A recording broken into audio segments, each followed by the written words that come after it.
देखिए कक्षा 11 के सभी छात्र एवं छात्राएं ध्यान दें। आपकी एक गणित की क्लास है। इसमें आपको जो प्रश्नावली 15.3 आपकी चल रही थी उसका ये अंतिम क्वेश्चन है। और ये जो आंकड़े आप लोग बोर्ड में देख रहे हैं ये सब आपके प्रश्न में दिए गए हैं। पहले कुछ आंकड़े लंबाई के लिए दिए गए हैं, ये जो आपको दिए हैं, और ये आंकड़े भार के लिए दिए गए हैं। और पूछा आपसे ये जा रहा है कि इसमें लंबाई के लिए विचरण गुणांक अधिक है कि भार के लिए विचरण गुणांक अधिक है। तो आप विचरण गुणांक निकालना तो जानते ही हैं, क्या होता है। चूंकि विचरण गुणांक CV बराबर सिग्मा अपान एक्स बार इंटू 100। अब देखिए हमें यहाँ से यानी ये मानक विचलन सिग्मा भी निकालना है और इन आंकड़ों का माध्य भी निकालना है एक्स बार। तो पहले माध्य ही निकाल लेते हैं। तो नई लाइन से इसलिए माध्य एक्स बार बराबर, तो क्या होगा, पदों का योग बटे पदों की संख्या। तो आप ये देख ही रहे हो कि I बराबर 1 to 50 का तात्पर्य क्या है कि जो पदों की संख्या है वो 1 से लेकर के 50 तक है, यानी 50 पद हैं। तो सिग्मा I बराबर 1 to 50 और यहाँ xi होल अपान n। तो अब इसका मान तो दिया है, कितना है 212, और भाग कितने का देना है n का, यानी n बराबर है 50। तो जब हम इससे इसको सरल कराएंगे, 5 का भाग देंगे तो 5 चौको 20, बचा कितना, यहाँ से 1 और 5 दूनी 10, अब बचे 2 और फिर से 5 चौको 20। तो हमें माध्य का मान मिल गया। जो लंबाई के आंकड़े थे वो निकला 4.24। इसी प्रकार हम मानक विचलन निकलवा लें। तो देखिए प्रसरण का जो सूत्र होता है बस उसी में अंडर रूट लगा देंगे, यानी मानक विचलन सिग्मा बराबर अंडर रूट सिग्मा स्क्वायर।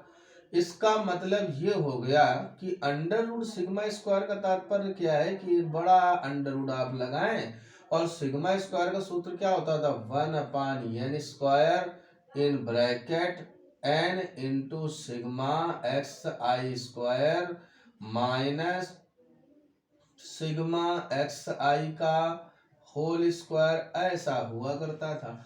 अब इसमें लगा अंडर रूट तो बाहर निकाल लो, तो 1 अपान n। अब इसमें तो बाहर ऐसे निकलेगा नहीं, तो n into sigma x i का whole square minus sigma x i का x i square minus sigma x i का होल स्क्वायर। देखिए ये कैसे आया, आपको पता चल ही गया कि ये प्रसरण का फार्मूला है और उसका हमने जब वर्गमूल ले लिया तो हमें मानक विचलन मिल गया। अब हमें इसी को सरल कराना है। तो ध्यान दें, जैसे ये 1 अपान n है तो n की जगह हम क्या रखेंगे 50, और यहाँ अंडर रूट है, कोई दिक्कत नहीं। फिर n का मान 50, सिग्मा एक्स आई स्क्वायर, ये आंकड़े हमको दिए हैं कितने हैं 902.8 ऋण। अब इसका जब आप वर्ग कराओगे यानी 212 का होल स्क्वायर, काफी बड़े गुणा भाग है तो इनको थोड़ा सावधानी से आप लोग इनका कैलकुलेशन कराएंगे। तो 1 अपान 50 और यहाँ से एक आप थोड़ा बड़ा ऐसे बना दें कोष्ट, और जब 50 का गुणा कितने का गुणा, यहाँ से जब इसका गुणा होगा 902.8 में, तो ये जीरो अगर यहाँ हटा देंगे तो 9028 हो जाएगा, यानी ये लगभग 9000 और 9 पंचे 45,000, और जो 28 पंचे 140, तो इसका हल आएगा 45,140 ऋण। अब आप ध्यान दें, वर्ग कराना है कितने का, आपको वर्ग कराना है 212 का। तो 212 का वर्ग होता है, अब ऐसे आप ना निकाल सको ना याद हो तो आप उसको गुणा करा लें, 212 का 212 से गुणा। तो जब आप ये निकालेंगे तो हम आपको बता दें इसका हल आएगा 44,944। फिर आप ध्यान दें ये 1 अपान 50, और इसमें जब इसको घटाओगे तो 45,140 में 44,944 घटाना है तो आपको बचेगा 196। और 196 तो बहुत आसान है, इसका वर्गमूल 14 196, यानी यहाँ पर होगा आपके लिए 14/50। अब अगर 14/50 आपको हल करना हो तो इसे आप आसानी से निकाल लेंगे। कितना आएगा? 0.28। हमें पता चल गया लंबाई के लिए मानक विचलन और लंबाई के लिए माध्य। तो अब हम निकलवा लेते हैं लंबाई के लिए ही CV, यानी लंबाई के लिए CV देखते हैं क्या निकलेगा। सिग्मा अपान x बार, तो सिग्मा क्या है? 0.28 अपान x बार क्या है इसके लिए? 4.24 और इंटू 100। जब हम इसको इसमें गुणा करा देंगे तो हो जाएगा 28। अब 28 में अगर 4.24 यानी 4 सत्ते 28, तो 7 से कुछ कम आना चाहिए, तो लगभग इसका विचरण गुणांक जो निकलेगा वो 6.60 आएगा। तो हमने ये ध्यान दिया कि क्वेश्चन नंबर 5 में जो लंबाई के आंकड़े थे उसके लिए माध्य तो ये निकला, मानक विचलन यहाँ निकला, और लंबाई के लिए जब हमने विचरण गुणांक निकाला तो हमें मान मिल गया CV बराबर 6.60। अब इसी प्रकार जैसे हमने लंबाई के लिए विचरण गुणांक निकाला है उसी प्रकार हमें भार के लिए भी चाहिए। तो सबसे पहले इसका भी माध्य, तो इसलिए माध्य बराबर, तो माध्य x बार बराबर, अब यहाँ x बार आप ना कहें क्योंकि ये y के पदों में है, तो आप इसको माध्य y बार कह दें। तो क्या होगा? यहाँ से सिग्मा i बराबर 1/50 yi होल अपान n।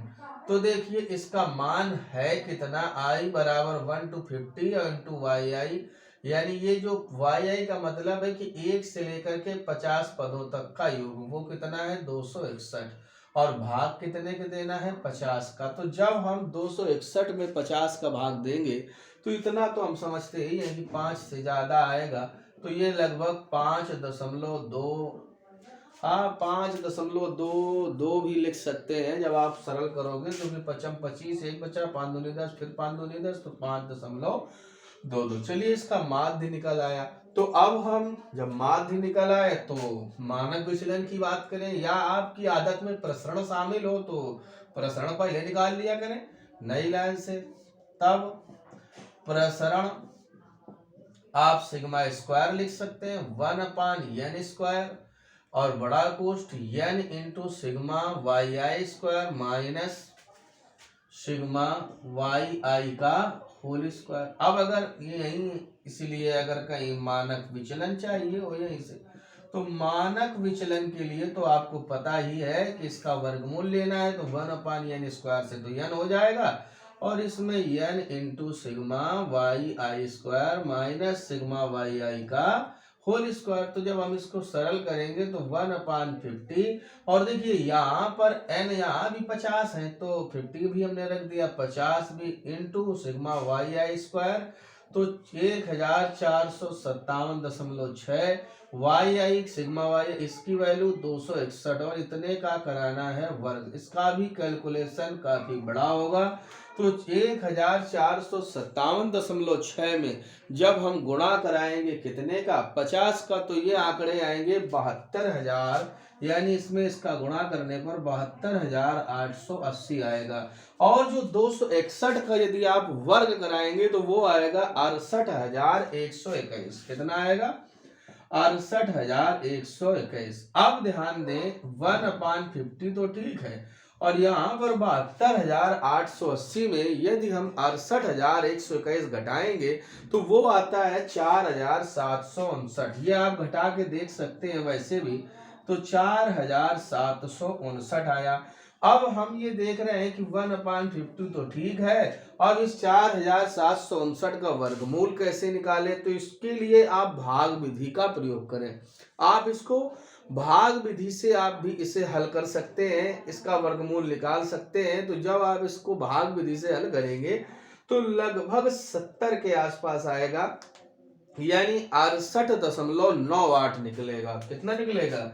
इसका वर्गमूल 68.98, जिसे आप लगभग 69 लिख सकते हैं। 70 गलत हो जाएगा, 69 ही रखें या 68.98 बना रहने दें।